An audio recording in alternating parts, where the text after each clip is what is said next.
ప్రభువైన యేసుక్రీస్తు నామంలో మీకు అందరికీ శుభములు.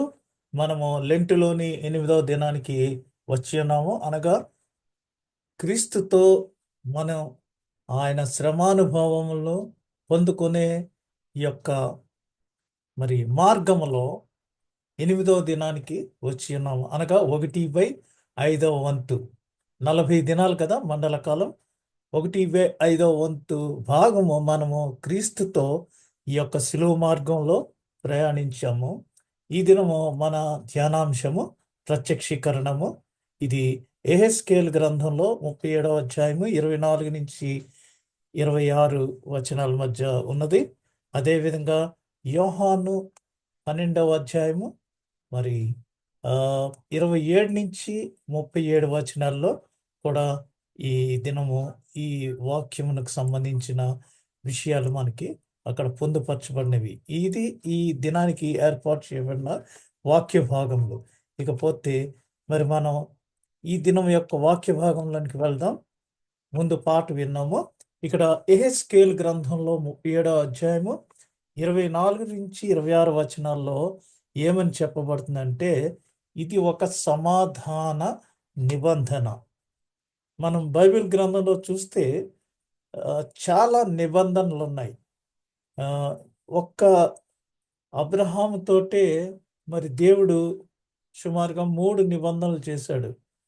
ఒకటి, అబ్రహాము దేవుణ్ణి నమ్మెను, అదే అతనికి నీతిగా ఎంచబడినని, నీ పిల్లల్ని 1000 తరాల వరకు నిన్ను ఆశీర్వదిస్తానని ఒకసారి నిబంధన చేశాడు. ఇంకొకసారి నీకును నాకును మధ్య నిబంధన సూచనగా నీవు సర్కంసెషన్ చేయించుకోవాలి. సర్కంసెషన్ అంటే సున్నతి చేయించుకోవాలి అన్నప్పుడు అబ్రహాము 99 సంవత్సరాల వయసులో సున్నతి చేయించుకున్నాడు. సున్నతి అంటే ఈ సున్నతి ద్వారా దేవునికి అబ్రహాంకి మధ్యన ఒక నిబంధన ఏర్పడింది. అదేవిధంగా అనేక నిబంధనలు మనము చూస్తున్నాము. మోషే ఐగుప్తు దేశంలో నుంచి వారిని బానిసత్వం నుంచి విడుదల చేసినప్పుడు అక్కడ ధర్మశాస్త్రాన్ని ఇచ్చాడు. 10 ఆజ్ఞల్ని ఇచ్చి వారితో ఒక నిబంధన చేశాడు. తదుపరి బైబిల్ గ్రంథం అంతా చూసి వస్తే దావీదుతో కొన్ని చెప్పాడు. ఆ తదుపరి మనం చూస్తే యేసు ప్రభు నూతన నిబంధన, ఏ న్యూ కౌనెంట్ మనకి అనుగ్రహించి ఉన్నాడు. అది ఆయన శరీర రక్త మాంసములను మనకి జీవాహారంగా ఇస్తూ, ఈ జీవాహారంలో పాలు పొందితేనే గాని మీరు పరలోక రాజ్యంలో ప్రవేశించరు అని చెప్పి, ఇది మీ కొరకు ఇవ్వబడుచున్న నా శరీరము, నా రక్తము, నన్ను జ్ఞాపకం చేసుకున్నప్పుడల్లా నన్ను జ్ఞాపకం చేసుకున్నటకు దీనిని చేయుడని చెప్పి ఆయన మనకు ఒక నూతన నిబంధన ఇచ్చాడు. ఇది నా రక్తము వల్లనైనా నూతన నిబంధన అని ఒక నిబంధన ఇచ్చాడు. ఇది చూస్తే సమాధాన నిబంధన. 2 రాజ్యాలు గొడవ పడుతున్నప్పుడు సీజ్ ఫైర్ అని మనం వింటూ ఉంటాం. అలాగా ఇక్కడ సమాధాన నిబంధన.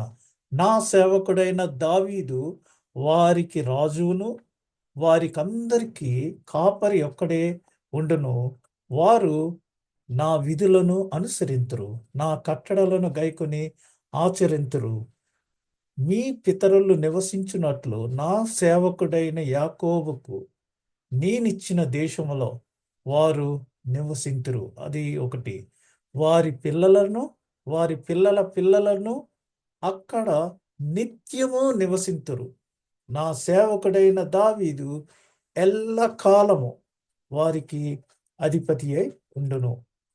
సమాధాన నిబంధన ఇది. నేను వారితో సమాధానార్థమైన నిబంధన చేసేదను. అది నాకును వారికి నిత్య నిబంధనగా ఉండును. For ever and ever. ఈ పీస్ కౌనెంట్ వచ్చి నిత్య నిబంధన.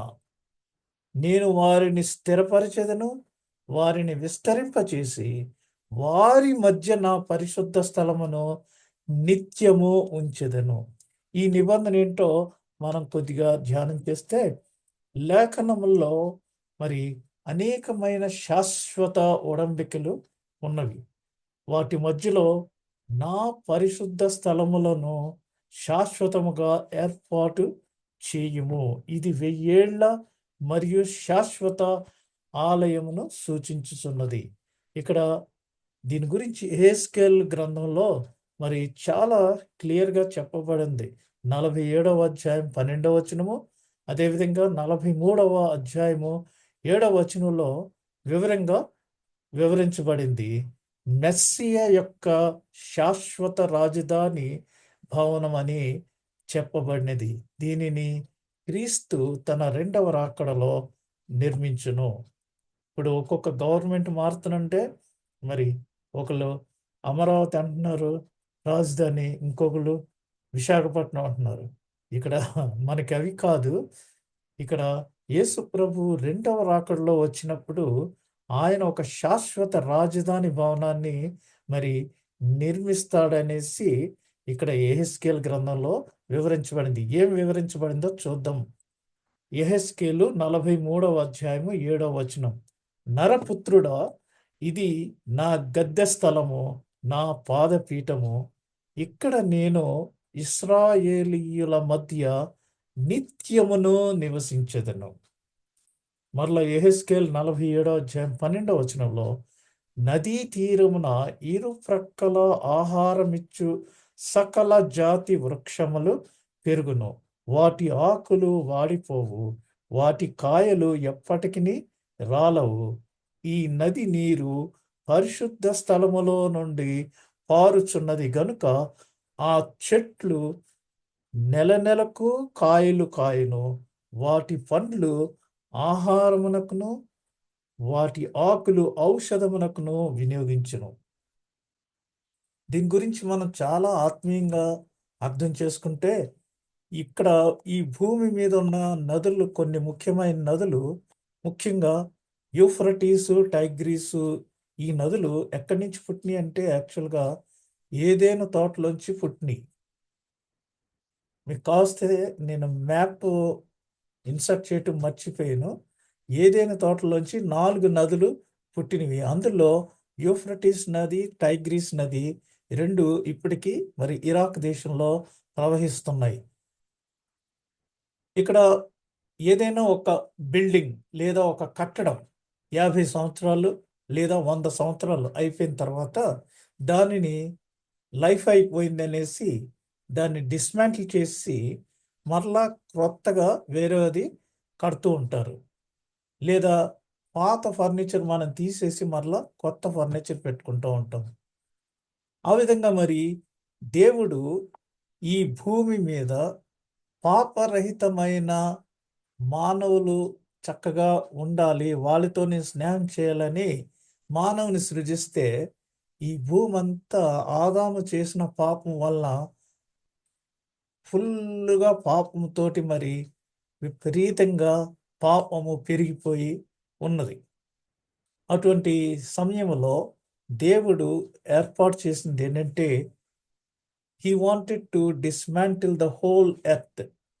ఈ భూమి పాపముతో నిండిపోయిన ఈ భూమిని అంతటిని ఆయన అగ్నితో కాల్చివేయు దినములు దగ్గర పడుచున్నవి.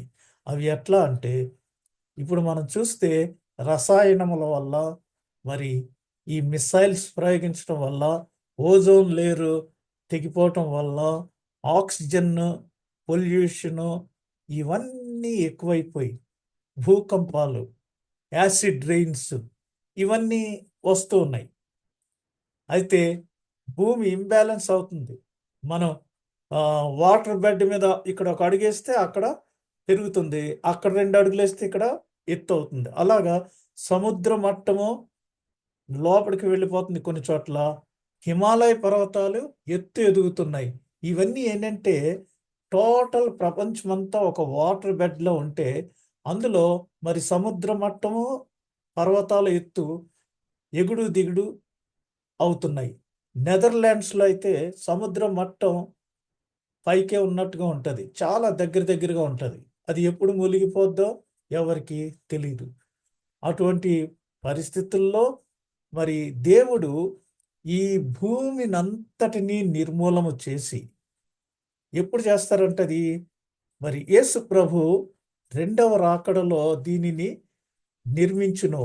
అప్పుడు నో క్రొత్త ఆకాశమును క్రొత్త భూమియు, ఇదంతా పొల్యూటెడ్ ఎయిర్, మరి ఆకాశం అంతా పాడైపోయింది.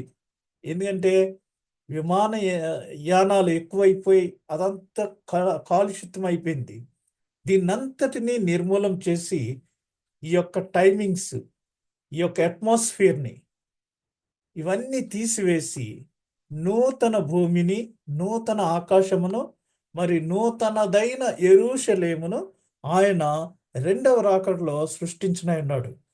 కాబట్టి ఈ భూమిని మరి నాశనం చేసి అగ్నితో కాల్చివేసి క్రొత్త భూమిని తయారు చేసే మధ్యలో మనమందరము మరి వేరే మధ్యాకాశంలో ఉండనై ఉన్నాం. అది క్రీస్తు యొక్క రెండవ రాకడలో. అప్పుడు క్రీస్తు క్రొత్త క్యాపిటల్గా ఆయన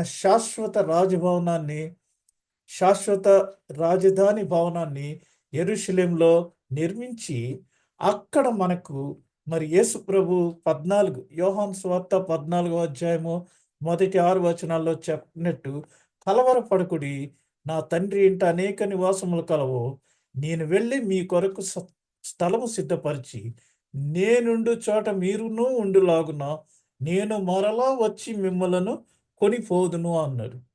అంతే రెండవ రాకడలో ఆయన వస్తున్నాడు. వచ్చి మనల్ని తీసుకొని వెళ్ళి ఇదంతా టోటల్గా రిమూవ్ చేసేసి ఆ నూతన ఆకాశము, నూతన భూమిలో మనందరికీ మ్యాన్షన్స్, అపార్ట్మెంట్స్ కాదు, ఇవి కాదు, షేరింగ్ కాదు, మ్యాన్షన్స్, అందరికీ ఒకే స్టేటస్, అవన్నీ దేవుడు మనకు అరేంజ్ చేయనన్నాడు.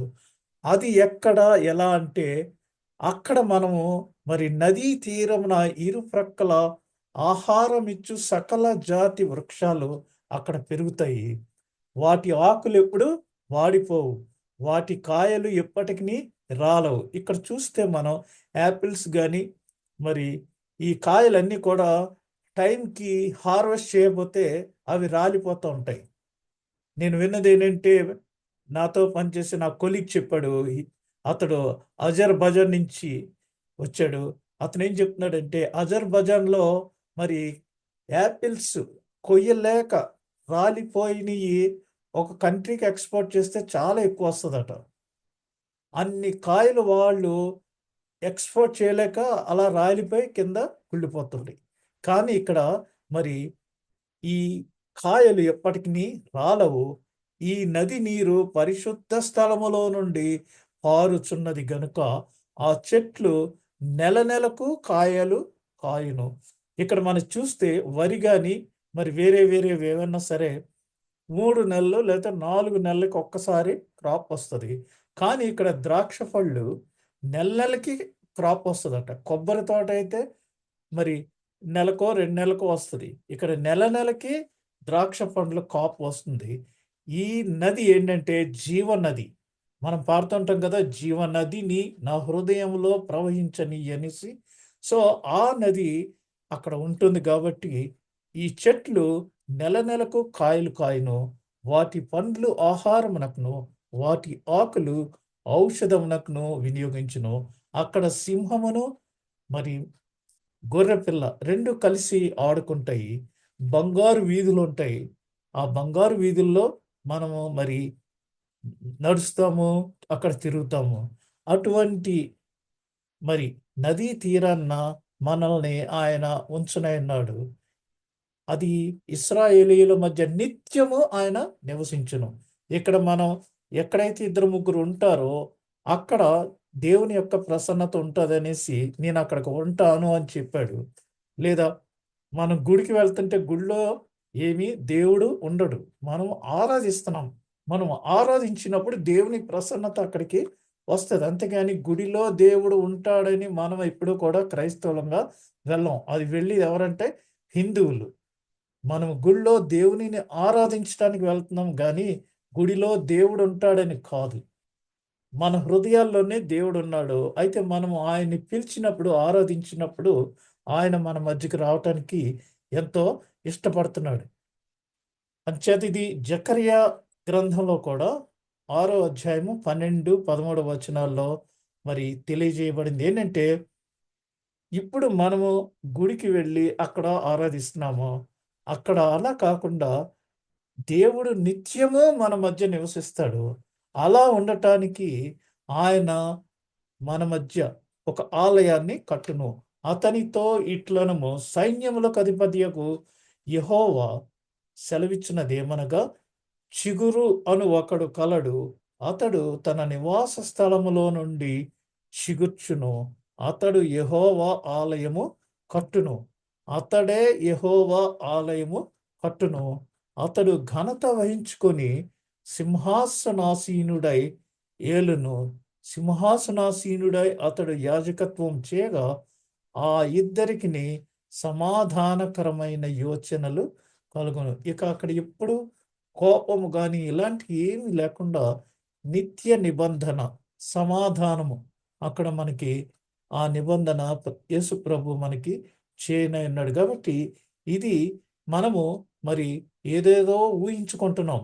ఈ లోకంలో ఎన్నో కోట్లు సంపాదించేసి ఏదేదో చేసేద్దామని విదేశాల్లో మరి పెట్టుబడులు పెడుతున్నారు, అన్నీ చేస్తున్నారు. కానీ మరి మన యొక్క లైఫ్ ఆఫ్టర్ డెత్ గురించి మనం ఎక్కువగా ఆలోచన చేస్తే, మిగిలిన వారికి ఉన్నదో లేదో నేనేమీ మాట్లాడతలేదు కానీ, క్రైస్తవులంగా మనకు ఇహలోకమును విడిచిన తర్వాత చాలా మరి మంచి జీవితం మనకి ఉన్నది. దాని గురించి మనం ఆలోచించుకోవాలి. అంతేగాని ఈ లోకంలో ఎంత డబ్బు సంపాదించామనేది కాదు.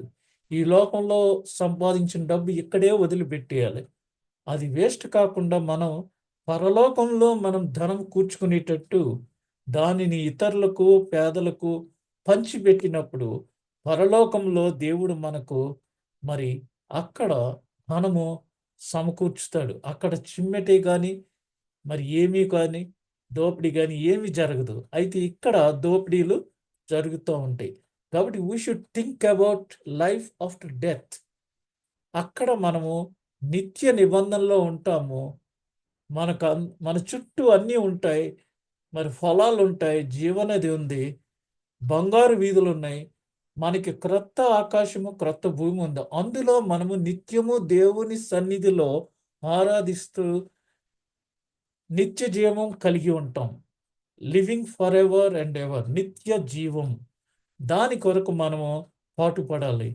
అది మరి ఎవరైతే యేసు ప్రభువు యందు విశ్వాసం ఉంచుతారో వారికి నిత్య జీవం పొందుకునే అవకాశము ఆయన అనుగ్రహించున్నారు. ఎవరైతే ఆయన శరీరమును, ఆయన రక్తమును పానం చేస్తారో వారు పరలోక రాజ్యంలో చేరే అవకాశాన్ని ఆయన అనుగ్రహించున్నాడు. కాబట్టి అట్టి సమాధానకరమైన నిబంధనలోనికి మనమందరము వెళ్ళటానికి దేవుడు మనందరినీ ఆయన బిడ్డలుగా మరి ఎంచుకున్నాడు. అట్టి నిబంధనలోనికి మనం అందరము వెళ్ళాలని మనము ఆశించుదాం, ప్రయత్నిద్దాం. రెండవదిగా సువార్త వాక్య భాగంలో నుంచి హృదయములో కలవరం. యేసు ప్రభు యొక్క హృదయములో కలవరం. యోహాను సువార్త 12వ అధ్యాయము 27 నుంచి 37 వచనాలు ఒకసారి మనం చూస్తే, ఆయన మరి ఇప్పుడు నా ప్రాణము కలవరపడుచున్నది. యోహాను సువార్త 12వ అధ్యాయము 20వ వచనం నుంచి మనం కొన్ని వచనాలు చదువుకుందాం. ఆ పండుగ అంటే అక్కడ 20వ వచనం, యోహాను సువార్త 12వ అధ్యాయము 20వ వచనం. ఆ పండుగ అంటే అక్కడ పస్కా పండుగ ఆచరించడానికి మరి కొంతమంది ముందుగానే 28 దేశాల నుంచి అందరూ వస్తూ ఉంటారు. ఆ పండుగ ఆచరింపవచ్చిన వారిలో కొందరు గ్రీసు దేశస్థులు ఉండిరి. వారు గలిలయలోని బేత్సయిదా వాడైన ఫిలిప్పునొద్దకు వచ్చి, అయ్యా, మేము యేసును చూడగోరుచున్నామని అతనితో చెప్పగా, ఫిలిప్పు వచ్చి ఆంద్రయ్యతో చెప్పెను. ఆంద్రయ్య ఫిలిప్పును వచ్చి యేసుతో చెప్పిరి. అందుకు యేసు వారితో ఇట్లనెను, మనుష్య కుమారుడు మహిమ పొందవలసిన గడియ వచ్చి ఉన్నది. గోధుమ గింజ భూమిలో పడి చావకుండిన ఎడల అది ఒంటిగానే ఉండును, అది చచ్చిన ఎడల విస్తారముగా ఫలించును. తన ప్రాణమును ప్రేమించువాడు దానిని పోగొట్టుకొనును. ఈ లోకములో తన ప్రాణమును ద్వేషించువాడు నిత్య జీవము కొరకు దానిని కాపాడుకొనునని మీతో నిశ్చయముగా చెప్పుచున్నాను. ఒకడు నన్ను సేవించిన ఎడల నన్ను వెంబడింపవలెను. అప్పుడు నేను ఎక్కడ ఉందునో అక్కడ నా సేవకుడును ఉండును. ఒకడు నన్ను సేవించిన ఎడల నా తండ్రి అతని ఘనపరచును. ఇప్పుడు నా ప్రాణము కలవరపడుచున్నది. నేనేమందును, తండ్రి, ఈ ఘడియ తటస్థింపకుండా నన్ను తప్పించుము. అయినను ఇందుకోసరమే నేను ఈ గడియకు వచ్చి తిని. ఇక్కడేంటంటే మరి పస్కా పండుగ ఆచరించడానికి వచ్చారు వీళ్ళందరూ. ఇక్కడ గ్రీసు దేశస్తులు అంటే ఎప్పుడు కూడా ది అన్యులకు మరి సాదృశ్యంగా ఉంది. అన్యులు యేసు ప్రభుని చూడాలని వచ్చారు. యూదులు ఏమంటున్నారు, నువ్వేదన్నా ఒక సూచక క్రియ చెయ్యి అంటున్నారు, మేము నమ్మేటట్లు. అయితే అన్యులు, గ్రీసు దేశస్తులు ఆయన చూడాలని కలవరపడుతూ వచ్చారు. వచ్చినప్పుడు మరి యేసు ప్రభు వారికి కొన్ని మనుష్య కుమారుడు మహిమ పొందవలసిన గడియ వచ్చి ఉన్నది అని చెప్పి, ఇప్పుడు నా ప్రాణము కలవరపడుచున్నది. The time has come, the hour has come, and the hour is nearing. మనకి ఎవరికైనా 3 రోజుల్లో చనిపోతావు నువ్వు అని చెప్తే, మరి 3వ రోజు రన్నింగ్లో ఆ కౌంట్ డౌన్ స్టార్ట్ అయినప్పుడు అవర్స్లో మనకి ఫీలింగ్స్ ఎట్లా ఉంటాయి, అట్లాగా ఆయన మరి రూపాంతరం చెందినప్పుడు ఆ కొండ మీద యెరూషలేములో జరగబోవు నిర్గమం గురించి వారు అక్కడ మాట్లాడుకున్నారు. ఆ టైం ఇప్పుడు వచ్చింది. ఈ గడియ తటస్థింపకుండా నన్ను తప్పించుము.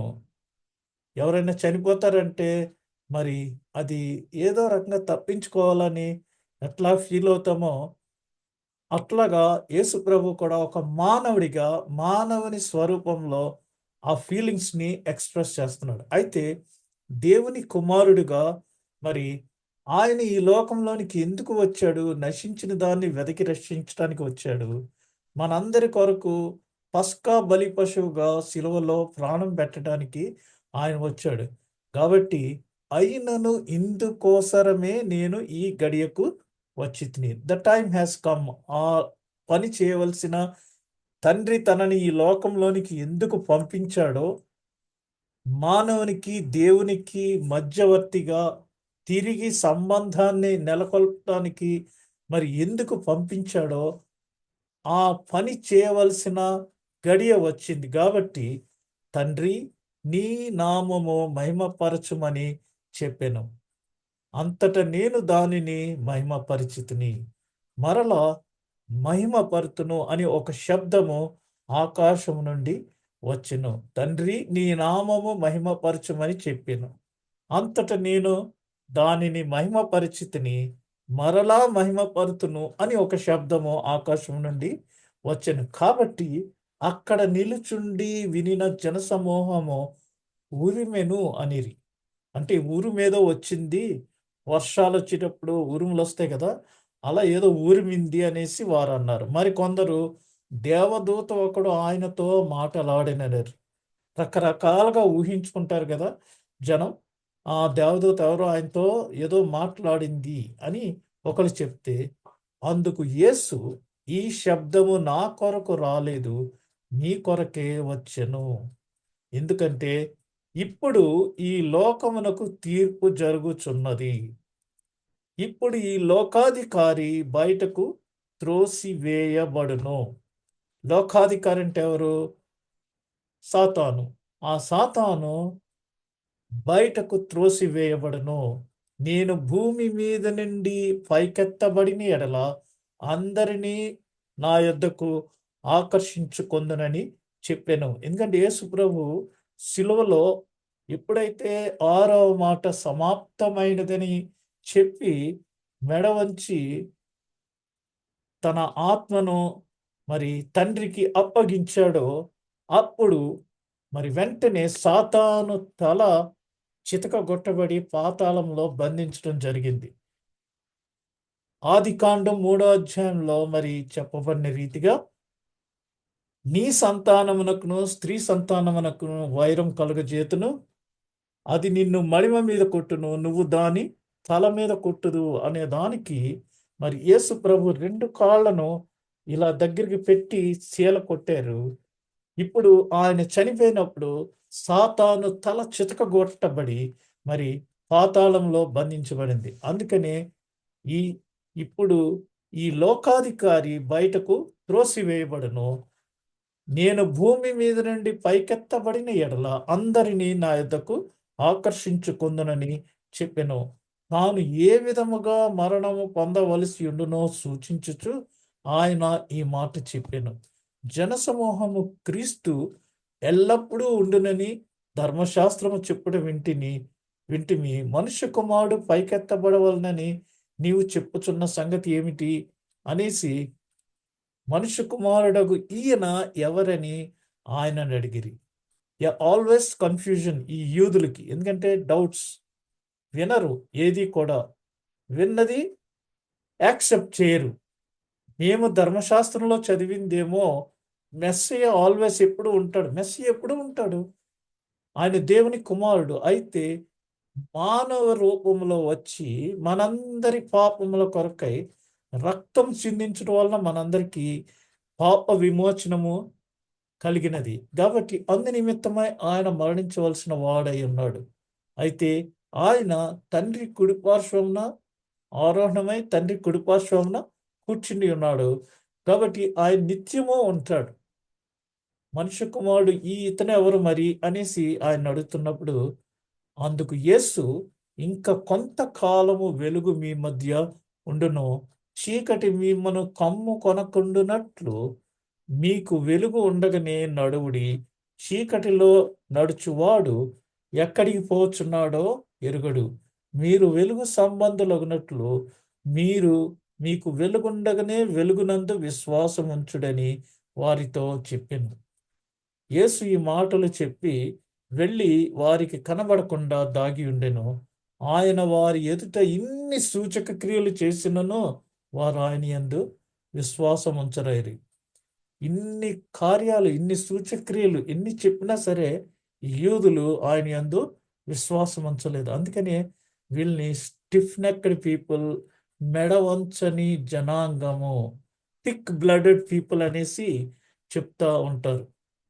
యేసుప్రభు అందుకని ఇక్కడ ఏం చెప్పాడంటే, మీరు వెలుగు సంబంధులగునట్లు మీకు వెలుగుండగానే వెలుగునందు విశ్వాసముంచుడి. యేసుప్రభు ఏం చెప్పాడు? నేనే మార్గమును సత్యమును జీవమును, నేను లోకమునకు వెలుగై ఉన్నాను. ఇంకేం చెప్పాడు?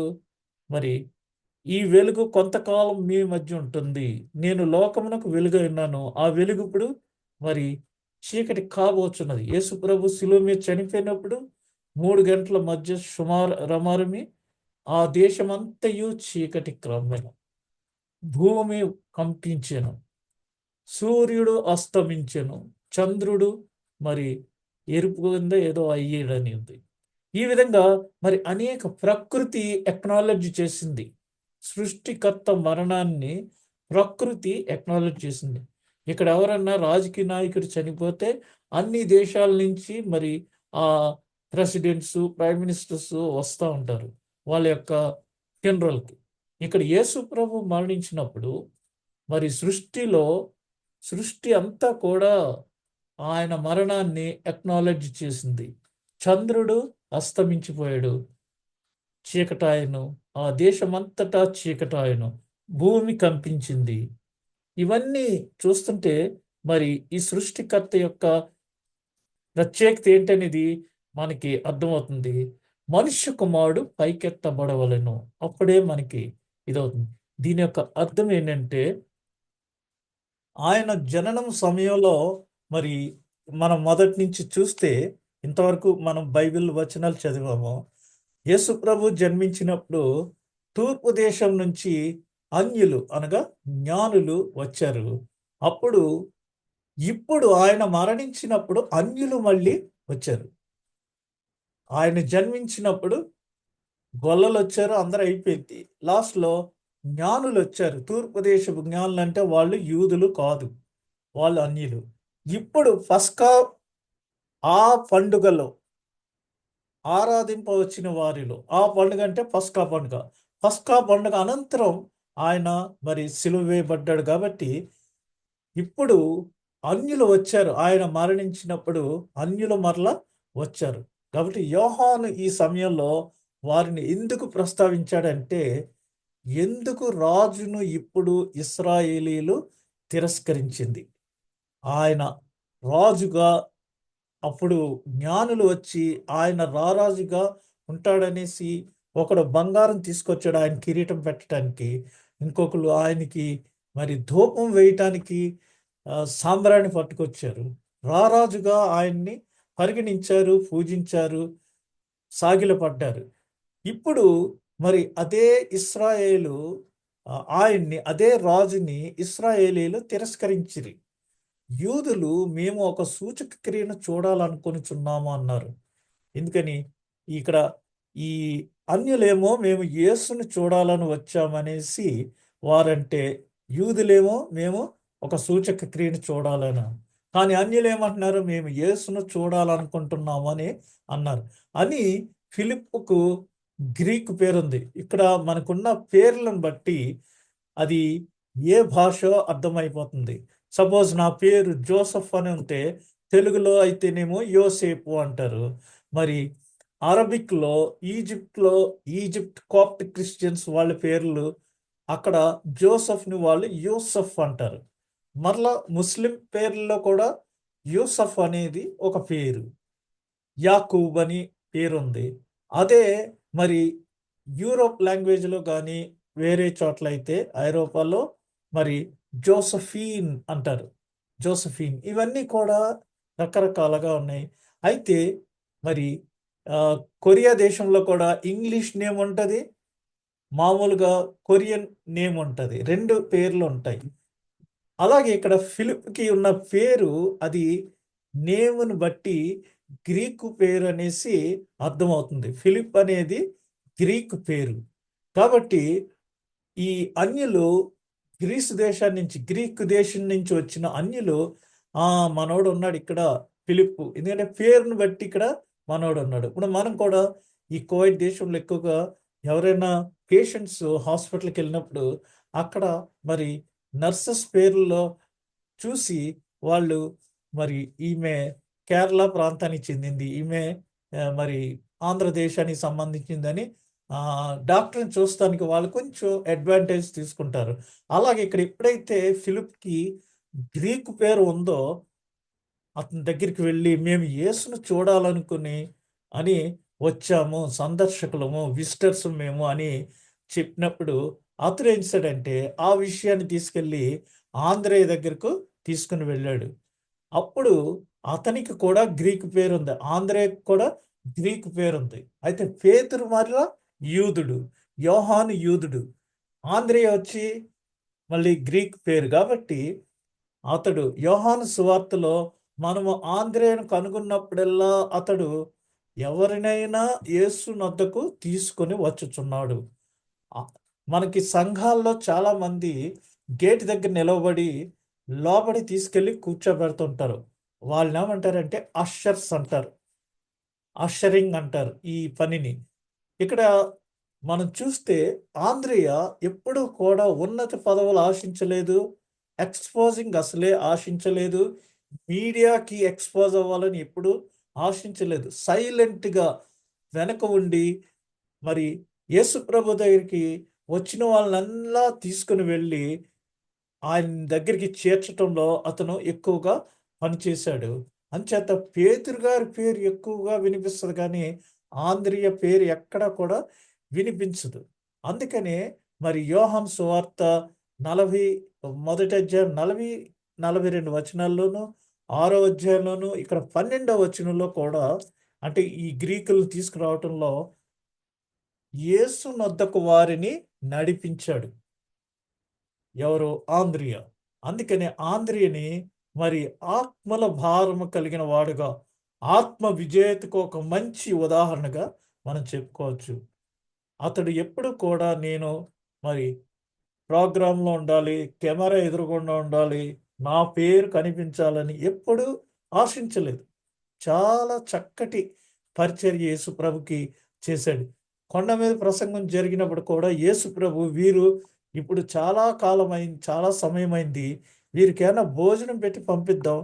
కొంతమంది లేకపోతే పడిపోతారు ఆహారం లేక అని చెప్పినప్పుడు మిగిలిన శిష్యులందరూ ఈ టైంలో హోటల్స్ అన్నీ మూసేస్తున్నాయి. ఎక్కడ రొట్టెలు కూడా ఏమీ దొరకవు. ఎట్లా చేస్తాం ఇప్పుడు అనేసి వెంటనే టక్కని జవాబు ఇచ్చేశారు. క్రైస్తవులంగా మనము విశ్వాసంతో ఉండాలి. మరి ఆంద్రేయ ఎంతో చక్కటి విశ్వాసంతో నా ప్రభు ఏమైనా చేయగలడనేసి ఏమని చెప్పాడు? ప్రభువా, ఇక్కడ ఒక కుర్రవాని దగ్గర 5 రొట్టెలు 2 చేపలు ఉండటం నేను చూశాను అన్నాడు. అంటే మనకి అది సిల్లీగా ఉన్నట్టుగా అనిపిస్తుంది మన మెదడుకు. కానీ ఆంద్రియ యొక్క ఔన్నత్యం, ఆంద్రియ యొక్క ఉద్దేశం ఏంటంటే ఈ 2 చేపల్ని నా ప్రభు ఆశీర్వదించి ఏమైనా చేయగలడనే గొప్ప విశ్వాసం. అప్పుడు యేసు ప్రభు వెళ్ళి అవి తీసుకురా అన్నప్పుడు ఆయన దాన్ని ఆశీర్వదించి తండ్రిని మహిమపరచమని అడిగి మరి 12 గంపలు మిగిలిన విధాలుగా అది ఆశీర్వదించి అందరికీ పంచిపెట్టారు. ఇది ఆంద్రియ యొక్క ప్రత్యేకత. ఆంద్రియ చక్కటి ఆత్మల భారం కలిగిన వ్యక్తి. మరి ఇప్పుడు దేవుని పిల్లలు విత్తనములు లాంటి వారు మనం.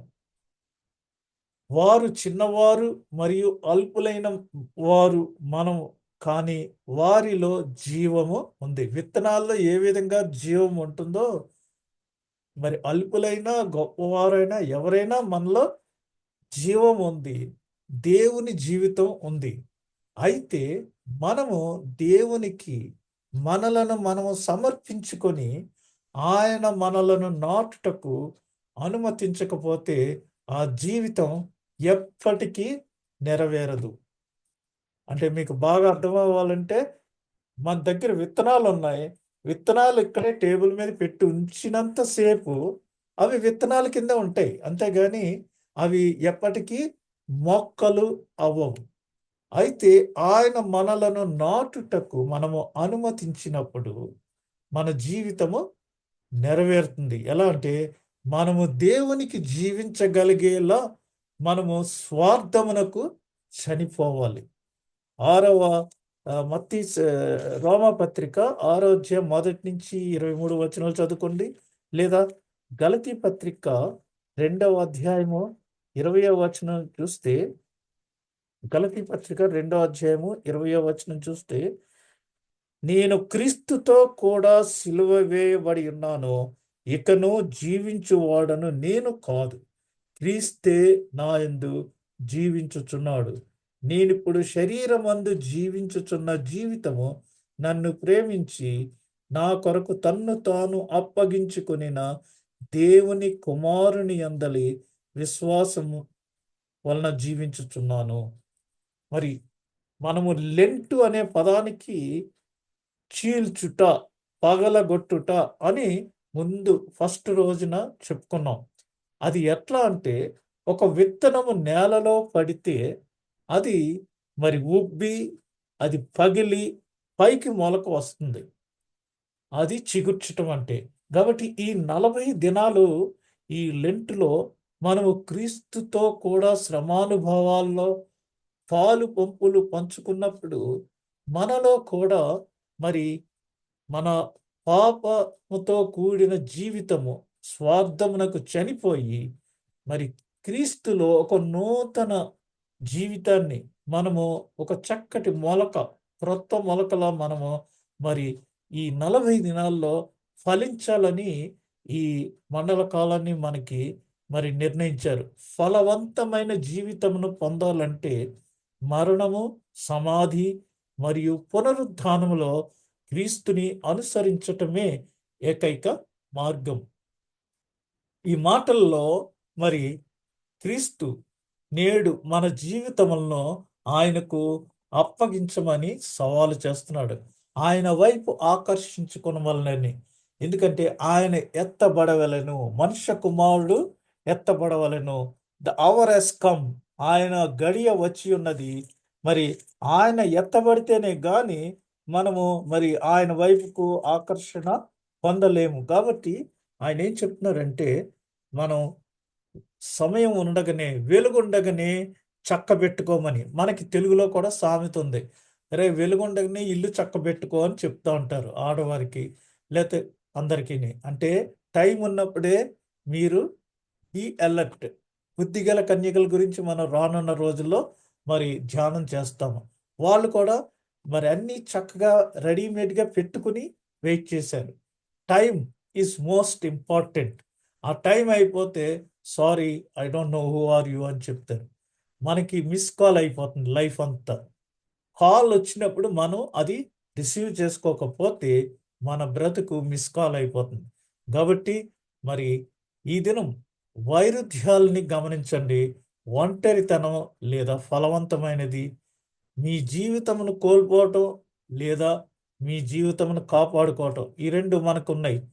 మమ్మల్ని మిమ్ములను మీరు సేవించుకోవటం లేదా క్రీస్తుని సేవించుకోవటం, మిమ్మల్ని మీరు సంతోషపెట్టుకోవటం లేదా దేవుని గౌరవాన్ని పొందటం. అన్ని ఆప్షన్స్ మనకి ఉన్నాయి. మనకి ఏది కావాలో అది నిర్ణయించుకుని మనము క్రీస్తు కొరకు జీవించాలంటే మరి మనము ఇక్కడ ఒక దృష్టాంతం ఉంది. ఒక 5 నిమిషాల్లో నేను ముగిస్తాను. గోధుమ గింజ దృష్టాంతము. ఎందుకంటే ఇది మనుష్య కుమారుడు మహిమ పొందవలసిన గడియ వచ్చి ఉన్నది. కలవరపడుతున్నాడు. The time has come. నా గడియ వచ్చి ఉన్నది. వీలైతే ఈ గడియ రాకుండా ఉంటే మేలు. అయినా నేను దీనికోసమే, ఈ పర్పస్ కోసమే నన్ను పరలోకం నుంచి ఈ లోకంలోనికి పంపించావు కదా అని తండ్రిని ఆయన వేడుకుంటున్నాడు. అందుకు ప్రభు ఏం చెప్తున్నాడంటే, గోధుమ గింజ దృష్టాంతాన్ని ఆయన చెప్తున్నాడు. గోధుమ గింజ భూమిలో పడినప్పుడు దానికి కలిగే మార్పులు ఏంటంటే, దాని పైన ఉన్న గట్టిగా ఉన్న గుల్ల మెత్తబడుతుంది. అంటే దేవునిని అంగీకరించి వాక్యాన్ని విని అది మన మీద మరి మనకది మనల్ని ప్రభావితం చేసినప్పుడు, వాక్యము మనల్ని ప్రభావితం చేసినప్పుడు ఆ పైనున్న గొల్ల మెత్తబడినట్టు మరి మనకు మారు మనస్సు కలుగుతుంది, రిపెంటెన్స్. అప్పుడు మనము మరి కన్నీళ్లతో కూడిన పశ్చాత్తాపం మనకి మొదలవుతుంది. మన కఠినమైన హృదయం కాస్త ఎప్పుడైతే నేలలో పడిన గోధుమ గింజలని అది మెత్తబడుతుంది. అప్పుడేమవుతుందంటే రెండవది పిండి పదార్థము షుగర్గా మారుతుంది. స్టార్చ్ అంటాం కదా. స్టార్చ్ అంటే పిండి పదార్థము. It will turn into sugar. అది కొరింథీ పత్రిక 2వ అధ్యాయము 5వ అధ్యాయము 7వ వచనంలో ఉన్నది. కొరింథీయులకు రాసిన 2వ పత్రిక 5వ అధ్యాయము 17వ వచనంలో ఉన్నది. కాగా ఎవడైనను క్రీస్తునందున్న ఎడల వాడు నూతన సృష్టి, పాతవి గతించును, ఇదిగో క్రొత్తవాయెను అని అక్కడ ఒక వచనం ఉంది. అంతేకాకుండా రోమా పత్రిక 2వ అధ్యాయము 28, 29 వచనాలు కూడా మనం చదువుకుందాము. బాహ్యమునకు యూదుడైన వాడు యూదుడు కాడు, శరీరమందు బాహ్యమైన సున్నతి కాదు, అయితే అంతరంగమందు యూదుడైన వాడే యూదుడు. మరియు సున్నతి హృదయ సంబంధమైనదై ఆత్మయందు జరుగునదే గాని అక్షరము వలన కలుగునది కాదు. అట్టి వానికి మెప్పు మనుషుల వలన కలుగదు, దేవుని వలననే కలుగును. చాలా మంది ఏమనుకుంటారంటే యూదుల్లోని ఈ సున్నతి జరిగిపోయింది అనుకుంటారు. సున్నతి అనే ఆ అక్షరాలకి బాహ్యంగా జరిగే సున్నతి కాదు. శరీరంలో కాదు, ఆత్మలో మన హృదయ సున్నతి కావాలి. పెరిఫెరల్గా శుద్ధ ముక్కని ఇదివరకు ఇంకు కక్కితే పైన ఇలాగా జరిపేవారు. ఆ శుద్ధ ముక్క మరి ఇంక్ని పీల్చేది. కానీ ఆ శుద్ధ ముక్క విరిచి చూస్తే లోపల మామూలుగానే అది ఉంటుంది. ఓన్లీ పెరిఫెరల్ అనమాట. అట్లా కాకుండా మనకి హృదయ సున్నతి లోపటి నుంచి ఆ క్లెన్జింగ్ అనేది కావాలి. అది మరి ఆ పిండి పదార్థం అంతా లోపల ఉన్నదంతా కూడా షుగర్‌గా మార్చబడుతుంది. అప్పుడు మరి దేవుడు మన పట్ల ప్రేమ చూపించేవాడుగా ఉంటాడు. మన ప్రేమను దేవునికి మనము ఇచ్చెదము, ప్రేమ చూపించెదము. మూడవది మరి విత్తనము పగిలి మొలక బయటకు వచ్చును. విత్తనము పగిలి, విత్తనం ఫస్ట్ నేలలో వేసినప్పుడు అది తడి తగిలి ఉబ్బుతుంది. ఉబ్బటం అంటే మెత్తబడుతుంది. అనగా పశ్చాత్తాపం పడుతున్నాం మన పాపం నిమిత్తమై. ఆ తర్వాత అది అందులో ఉన్న పిండి పదార్థం షుగర్‌గా మారుతుంది. ఇప్పుడు మరి ఆ విత్తనం పగిలి అందులోంచి మొక్క బయటికి వస్తుంది. అనగా మనలో పరిశుద్ధాత్మ నడిపింపు ప్రారంభమైందనేసి అర్థం దీనికి. కాబట్టి గోధుమ గింజ ఏమిస్తుంది అని చూస్తే పేద విధవరాలు తనకున్న 2 కాసులు కూడా దేవునికి అర్పించింది. కాబట్టి గోధుమ గింజ వలె క్రీస్తు కొరకు మనము ఫలించాలి. అది కేవలం దేవుని కొరకే. ఆ ఫలాలు మనము విత్తవలెను. అందుకని గోధుమ గింజ మన పాపముల విషయమై మరి చావవలెను. రోమాపత్రిక 6వ అధ్యాయము 11వ వచనం చూద్దాం. ముగిస్తానిక. రోమాపత్రిక 6వ అధ్యాయము 11వ వచనము. అటువలే మీరును పాపము విషయమై మృతులుగాను, దేవుని విషయమై క్రీస్తు యేసునందు సజీవులుగాను మిమ్మును మీరే ఎంచుకొనుడి. పాతవి గతించెను, సమస్తము క్రొత్తవాయెను. మనలో ఉన్న పాప జీవితము పాతి పెట్టబడినప్పుడు ఆ గోధుమ గింజ పగిలి క్రొత్త మొలక పైకి వస్తుంది. అప్పుడు మనమందరము కూడా మరి క్రీస్తులో నూతన జీవితాన్ని ప్రారంభించబడం. కాబట్టి ఎవరైనా కఠిన హృదయం కలిగి మరి దేవునిని అంగీకరించకపోతే ఈ గోధుమ గింజలానే గట్టిగా ఉంటారు. అయితే ఏదో ఒక రోజున పరిశుద్ధాత్మ వారిని సంధించినప్పుడు, అది నేలలో పడినప్పుడు, విత్తువాని ఉపమానంలో చెప్తా ఉంటాం కదా! వాడు విత్తుకుంటూ వెళ్ళిపోతుంటే కొన్ని మంచి నెలలో పడ్డాయి, కొన్ని వేరే నెలలో పడ్డాయి. మంచి నెలలో పడినవి మరి అరుదంతలుగాను, నూరంతలుగాను ఫలించినాయి. కాబట్టి ఈ ఎప్పుడైతే పరిశుద్ధాత్మ, ఎందుకని ప్రభువు మనకి పరిశుద్ధాత్మను అనుగ్రహించాడు. పరిశుద్ధాత్మ మనల్ని ఆ సత్యమును గురించి ఒప్పింప చేయను. He will convince us to believe in Jesus. అంటే క్రీస్తు యొక్క సత్యములను మనము అంగీకరించినట్లు పరిశుద్ధాత్మ మనల్ని ప్రేరేపిస్తుంది.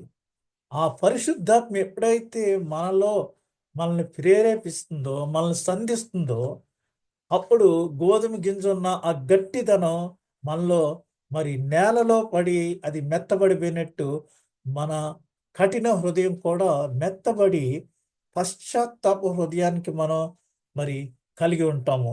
అప్పుడు మనలో పశ్చాత్తాపంతో మనం దాన్ని మరి ఆ పిండి పదార్థం కాస్త షుగర్‌గా మారుతుంది. ఆ తర్వాత మనం బాహ్యంగా దాన్ని ఒప్పుకున్నట్టు అది విత్తనం పగిలి అందులోంచి ఒక మొలకొస్తుంది. అందుకనే నమ్మి బాప్తిస్మం పొందినవాడు రక్షించబడును అనే ఉన్నది. ఆ విధంగా మరి గోధుమ గింజలని మనము ఎప్పుడైతే ఫలిస్తున్నామో అనేక మందికి ఫలించేటట్టుగా మనము క్రీస్తుకు మనల్ని మనం సమర్పించుకోవాలి. We should submit our self to Christ. అందుకనే పౌలు గారు ఇక్కడ ఏం చెప్తున్నాడు? నేను క్రీస్తు కొరకు మరి శరీరంలో చనిపోయాను, జీవించడం క్రీస్తు కొరకు, చావు అయితే నాకు లాభము అనేసి చెప్తున్నారు. కాబట్టి అటువలే ఇవన్నీ విన్నప్పుడు మనము కూడా మరి యేసు ప్రభువుకి ఈ చివరి గడియ వచ్చి ఉన్నది. ఆయన మన కొరకు మరి సిలువలో మరణించనై ఉన్నాడు. మరి బాధింపబడవలసిన వాడై ఉన్నాడు. నా గడియ వచ్చి ఉన్నది. నేను పైకి ఎత్తబడితేనే గాని మిమ్మల్ని అందరినీ నా తట్టు ఆకర్షించుకోలేనని చెప్తున్నాడు. ఆయన పైకి ఎత్తబడినప్పుడు పరిశుద్ధాత్మ మన మీదికి వచ్చి మనలను ఆయన గురించి ఒప్పింపచేయును. యేసు ప్రభు ఉన్నంతకాలం ఆ వెలుగులో మనము మరి అన్నీయు కూడా చక్కబెట్టుకోవాలి. ఎందుకంటే తర్వాత చీకటి మన మధ్యకు వస్తుంది. చీకటి వచ్చినప్పుడు మనమేమి చేయలేము. చీకటిలో నడిచేవాడు వాడు ఎటు వెళ్తున్నాడో వాడికే తెలీదు. కాబట్టి మనము వాక్యం అనే వెలుగులో ఉన్నప్పుడు మన జీవితాలను సరిచేసుకొని మనము క్రీస్తు కొరకు ఒక నూతన మరి మొక్కగా ఫలించాలనేసి ఇదేనా మనం వాక్యం ద్వారా హెచ్చరించబడుతున్నాము. ఆ విధంగా చేయటానికి నేను మిమ్మల్ని అందరినీ మనమందరము ప్రయత్నిద్దాం. ఈ 40 దినాలు అయ్యేటప్పటికి మనమందరము మరి గోధుమ గింజ భూమిలో పడి మెత్తగా ఎలా అయిందో అలాగ మన జీవితాలన్నీ కూడా మార్చబడి మనమందరము 40 రోజుల్లో ఒక క్రొత్త మొక్కగా క్రీస్తు కొరకు జీవించటం ప్రారంభించాలని నేను మిమ్మల్ని అందరినీ హెచ్చరించుచున్నాను. దేవుడు ఈ కొద్ది మాటలను దీవించును గాక. ఆమేన్.